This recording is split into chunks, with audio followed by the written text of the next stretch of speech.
My parents gave my sister a luxury villa and left me an empty parking lot. You can always sleep under the stars, they snickered, but when I turned IT into a business, they wanted a share. I should have known this dinner was a setup. My parents never invited me over unless they had a reason, usually to remind me how much of a disappointment I was. But I went anyway because deep down, I still had that stupid hope that maybe, just maybe, this time would be different. I work as a mechanic. Nothing fancy, but I'm good at it. I fix things. I get paid. I mind my own business. Meanwhile, my sister Emily, she's their perfect little angel. Never worked a real job in her life, always had everything handed to her. She could burn their house down, and they'd still find a way to blame me for it. So I walk in, and Emily's already there, sipping wine like she owns the place. Dad's at the table, flipping through the newspaper. Mom's in the kitchen, pretending to be busy so she doesn't have to look at me too much. Wow, Emily smirks. You actually showed up. What took the night off from changing tires? I ignore her and sit down. Mom said it was important. Dad finally folds his newspaper. It is. We've decided to divide our assets. Emily lights up instantly. She already knows she's getting something big. Mom smiles at her. We're giving you the beach house, sweetheart. Emily gasps, clutching her chest like she's won an Oscar. Oh my God, the one in Monterey. Mom nods. Yes, honey, it's yours now. I sit there waiting. There's got to be something for me too, right? Dad turns to me, expression flat. And you, Logan, we're giving you the parking lot. Silence. I blink. The what? The old lot on 8th Street, Mom says, waving a hand like she's doing me a favor. It's land. You can figure something out. Emily bursts out laughing. Oh my God, that is hilarious. She turns to me with a smirk. Well, at least you'll always have a place to sleep, under the stars. Dad chuckles. That lot's been empty for years, but hey, maybe you can open a lemonade stand or something. Mom sighs. Logan, you always say you want to build something for yourself. Now's your chance. I stare at them. This wasn't even an insult disguised as kindness. This was straight up garbage. A memory flashes in my head, me at 16, coming home covered in grease from my first job at the auto shop. I've been so proud. I walked in holding my first paycheck, excited to show them I was working hard. Emily was on the couch, whining about wanting a new car for her birthday. Dad didn't even look at me. You're gonna smell like oil for the rest of your life. Mom shook her head. Well, at least he's useful. Maybe one day he'll fix your car for free, Emily. She never had to. They bought her a brand new BMW that same week. And now here we were, years later, and nothing had changed. I take a slow breath and push back from the table. You're serious? Dad shrugs. You should be grateful we're giving you anything. Emily snickers. Maybe one day you'll make enough money to buy a real property. They start laughing like this is the funniest thing in the world. I grip the edge of the chair so hard my knuckles turn white, but I don't yell, I don't argue, I just nod. Okay, Mom frowns. That's it, no thank you. I stand up. Oh, I'll make something of it. I look at Emily and when I do, don't come knocking. She rolls her eyes. Sure, Logan. Can't wait to see what you do with a slab of concrete. Dad shakes his head, muttering, always so dramatic. I walk out without another word. Fine. They thought they could humiliate me? I'd turn that worthless parking lot into something they'd never see coming. And when I did, they'd regret every word. I stood in front of that parking lot, staring at it like it was some kind of sick joke.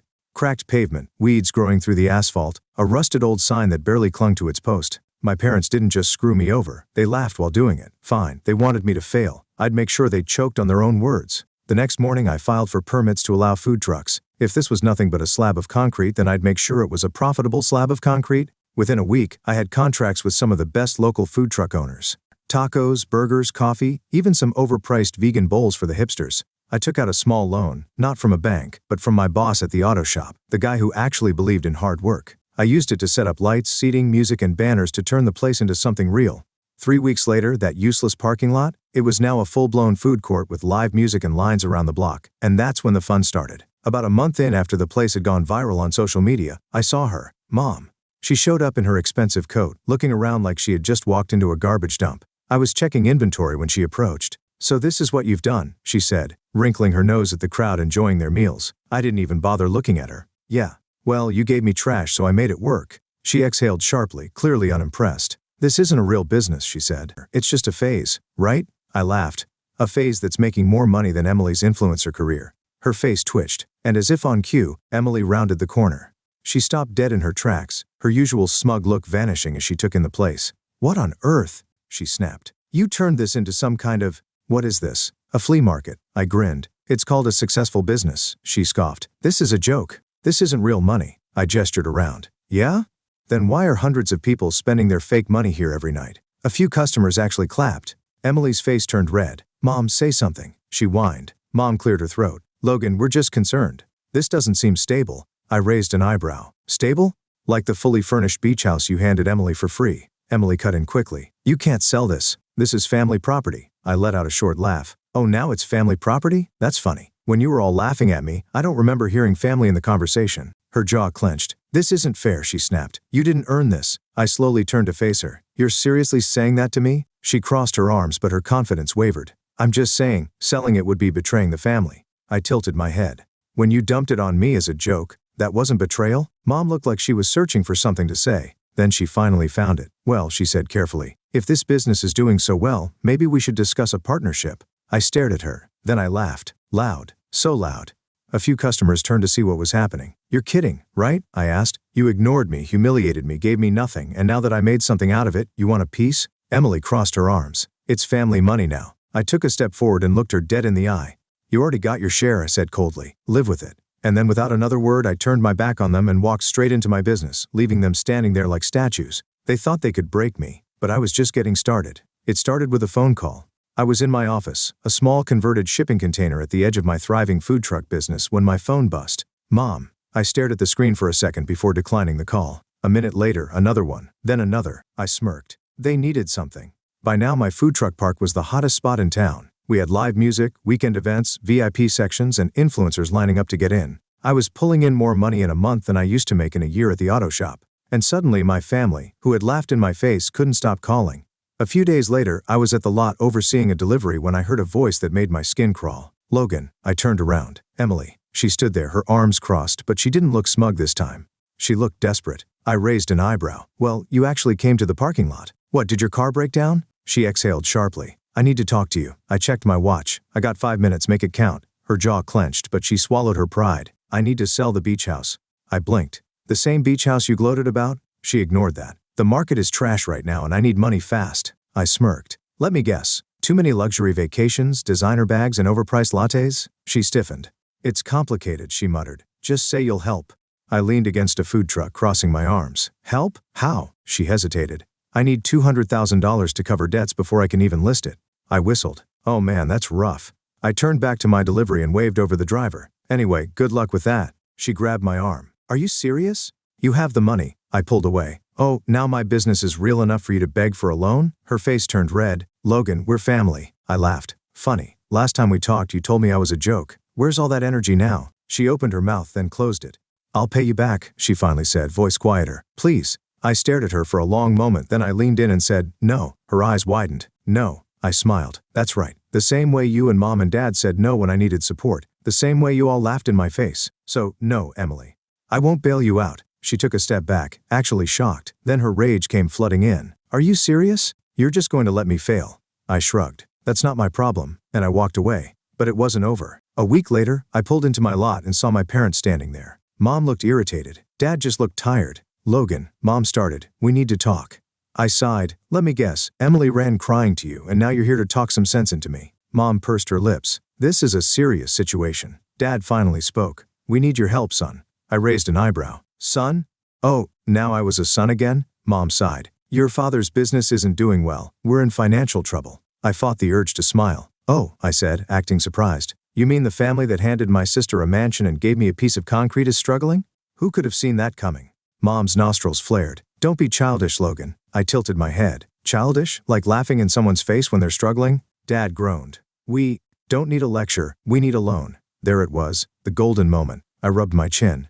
How much? Mom swallowed. 500,000. I actually laughed. No way. $500,000. Dad nodded, looking exhausted. You're successful now. You can afford it. I crossed my arms. Oh, so now I'm successful? Mom snapped. Don't be a brat, Logan. We are your family. I let that hang in the air. Then I smiled. Let me tell you something about family. I took a step closer. Family doesn't mock you when you're struggling. Another step. Family doesn't treat you like a joke. And one more. Family doesn't show up only when they need something. Mom's face turned pale. Dad muttered, Logan, please. I exhaled and shook my head. You made your choices. I gestured to my lot, my success, my empire. And I made mine. Then I stepped back. I'm not giving you a cent. Mom gasped. You ungrateful person. I held up a hand. No, we're done. I turned to go. Logan, Dad called. If you walk away from this. I paused, turned back. If I walk away, I repeated. You mean like you walked away from me? Silence. Then I nodded. That's what I thought. And I left them standing there. Next part, my revenge wasn't just saying no. It was making sure they watched me win. I thought I was done with them. I made myself crystal clear. No money, no help, no second chances. But people like my parents and Emily, they don't take no well. And sure enough, a few days later, they came back swinging. It started small. Bad reviews online. I was checking my phone when I saw the first one. 1 star. This place is overrated. Food is overpriced, and the owner is incredibly rude. Avoid. Then another. 1 star. My experience was terrible. The staff is unprofessional, and the entire place smells like garbage. And another. 1 star. Do not support this business. The owner is a selfish, ungrateful person who doesn't care about family. I chuckled. Nice try, Mom. She always had this habit of playing the victim. First, she'd throw you under the bus, then act like the injured party. I could already picture her sitting in the kitchen, angrily typing out fake reviews between sips of her overpriced wine, but they didn't stop there. A few days later, a city inspector showed up. Anonymous complaint, he said, looking almost embarrassed. Someone reported that your permits might not be up to code. I nodded. Let me guess. A middle-aged woman and her spoiled daughter. The guy scratched his head. I can't say who filed it, but something tells me you already know. I knew exactly who it was. And then another complaint came in, this time about my seating area allegedly violating space requirements. Then one about noise levels. Then another about food safety. They were trying to bury me in legal red tape, drown me in fines. They wanted to kill my business before it could grow any bigger. But here's the thing. I'm not that easy to break. Instead of panicking, I fought back. I hired a lawyer. Every permit, every license, every single regulation was checked, rechecked, and locked down so tight that even the city inspector admitted there was nothing wrong. I doubled my marketing. If they wanted to ruin my reputation, I drowned them out with positivity. I started running special events, giveaways, live performances. I reached out to local influencers, inviting them to VIP tasting nights. I expanded. If they thought I was a problem before, they had no idea what was coming. I rented extra space next door to open an outdoor beer garden. I partnered with local artists to set up weekend craft markets. I turned their little sabotage attempt into free publicity. And business boomed. Then Emily made the biggest mistake of her life. It was a Saturday night, the busiest night of the week. The air was buzzing with music, laughter, and the smell of fresh tacos. Lines stretched out the lot. The entire place was packed. That's when I heard it. A shouting voice near the entrance. This place is a joke. I turned Emily, and she was drunk. Her hair was a mess, her makeup smudged, and her expensive designer dress was wrinkled like she had been crying in her car before walking in. Mom was right behind her, grabbing her arm. Emily, stop this. This isn't. Emily ripped away from her. I can't believe you think you're better than us, she screamed. Look at you. You're a mechanic playing businessman? A few customers turned, pulling out their phones. I smiled. Perfect. I walked toward her, keeping my voice calm. Emily, leave. She stumbled closer. You think you're a big shot now? You think you're better than us? I smirked. I don't have to think it. I just am. Her face twisted with rage. You're nothing. Nothing. And then splash. I didn't even see it coming. She had grabbed a drink off a random customer's table and threw it at me. A wave of cold beer hit my chest. The entire lot went dead silent. A second later, 2 of my security guards tackled her to the ground. The crowd erupted in gasps and whispers. Mom screamed, "Let her go, she's your sister." I brushed my soaked shirt and turned to my head of security. Call the cops. Emily's eyes widened in horror. What? No, Logan, don't. I crouched down, lowering my voice. Actions have consequences. 10 minutes later, blue and red lights flashed across the lot. Mom was hysterical. You're ruining the family name, she shrieked. I just laughed. Lady, you did that all on your own. Emily was put in the back of the cop car, crying, begging. She looked just like I did all those years ago when they humiliated me. But unlike them, I didn't care. Mom turned to me, her voice shaking. This is your sister. Do something. I crossed my arms. Oh, you mean like how you did something when you gave me nothing and laughed in my face? She had no answer for that. I turned, walking back toward my customers. Oh, I called over my shoulder. Hope the beach house is worth it. And then I went back to my thriving business. They wanted to watch me fail? Now they had front row seats to my success. After Emily's drunken meltdown and arrest, I thought they'd finally get the message. I was wrong. A week later, Mom and Dad showed up at my business again. This time, they weren't smug. They weren't laughing. They looked desperate.